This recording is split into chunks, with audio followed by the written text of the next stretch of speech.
வதந்தி ஜனவரி 14, 15, 16 தேதிகளில் பிற்பகல் 1:30 மணிக்கு நமது கலைஞர் தொலைக்காட்சியில்.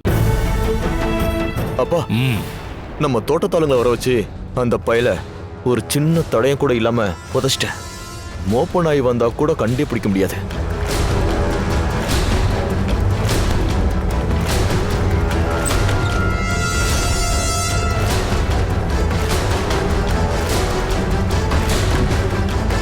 ஏ அர்ஜுன், சித்தப்பா, என்ன உன் மாமியார் வீட்ல இருந்து வந்தாங்களாமே, எதுக்குடா? இல்ல சித்தப்பா, சத்யாவை அவங்க வீட்டுக்கு கூட்டிட்டு போயிருக்காங்க. என்னடா சொல்ற?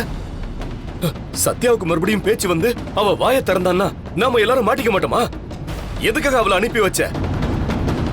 கனகதுர்கா அம்மனே சொன்னதா சொல்லி மகளை கூப்பிட வந்தாங்க. நாம வேற என்ன பண்ண முடியும்? சாமி சொல்லுச்சா? சாமி சொல்லி மட்டும் அவங்க வரல. இதுல கனகாவும் ஏதோ வேலை பண்ணிருக்கான்னு தோணுது. எப்படி சொல்றீங்க? சத்யாவை கார்ல ஏத்தும் போது அந்த கனகா என்ன பார்த்த பார்வை இருக்கு.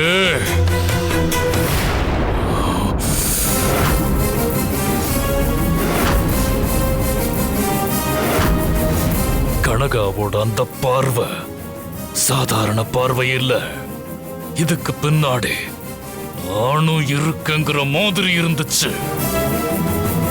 அது மட்டும் இல்ல, இந்த வீட்டுல நடக்கிற ஒவ்வொரு அசைவுக்கு பின்னாடியும் அவதான் இருப்பாளோன்னு எனக்கு தோணுது.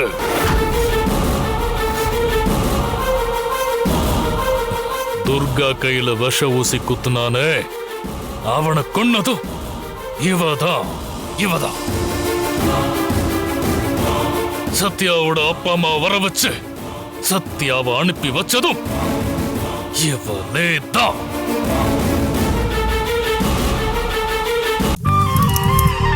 ஜனவரி 11 பிற்பகல் 1:30 மணிக்கு இட்லி கடை சூப்பர் ஹிட் திரைப்படம்.